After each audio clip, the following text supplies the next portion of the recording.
se recuerda el aniversario número 18 del magnicidio del ex vicepresidente de la República, Luis María Argaña, en un acto conmemorativo convocado por la disidencia colorada y los familiares del extinto vicepresidente. Se dio más bien un mensaje de perdón respecto a las personas que presuntamente participaron en la conspiración contra el vicepresidente.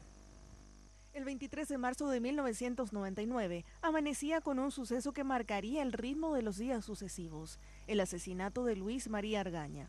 El hecho desencadenó un claro enfrentamiento entre diversos sectores y los seguidores de Lino César Oviedo. El campo de batalla eran las plazas cercanas al Congreso Nacional y tuvo como saldo 7 muertos y la renuncia del entonces presidente Raúl Cubas Grau.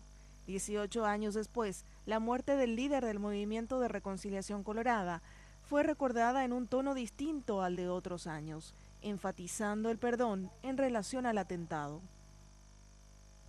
Me equivoqué de buena fe.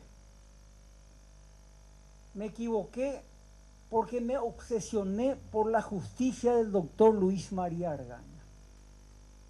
Ya en forma irracional en algún sentido, con un dolor lacerante, por supuesto.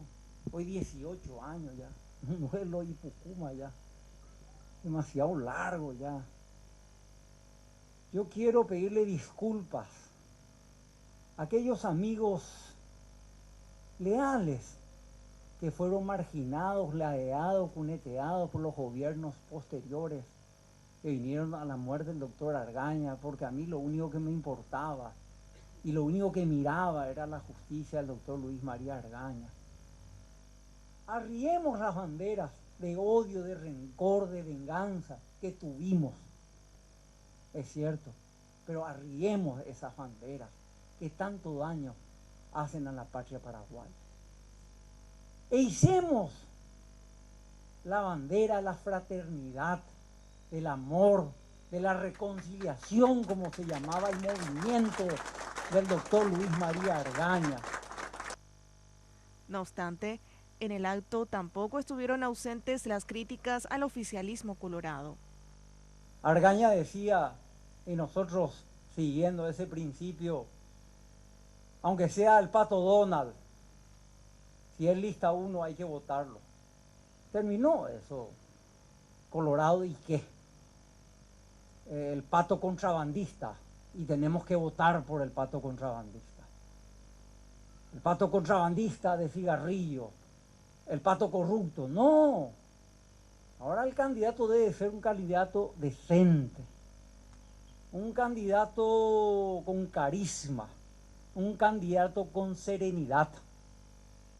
Acompañaron el acto numerosos dirigentes de la disidencia colorada, como los senadores Mario Abdo Benítez, Enrique Baqueta y Silvio Velar, entre otros. Argaña vivió otro tiempo, hoy es otro tiempo, y creo que todo buen colorado tiene que rendir un homenaje con su presencia, pero más importante que con su presencia en un acto, tiene que rendir homenaje a la memoria del doctor Argaña con su conducta. Más allá de los enfrentamientos internos de la ANR, el magnicidio y el marzo paraguayo son sucesos que marcaron la historia del país.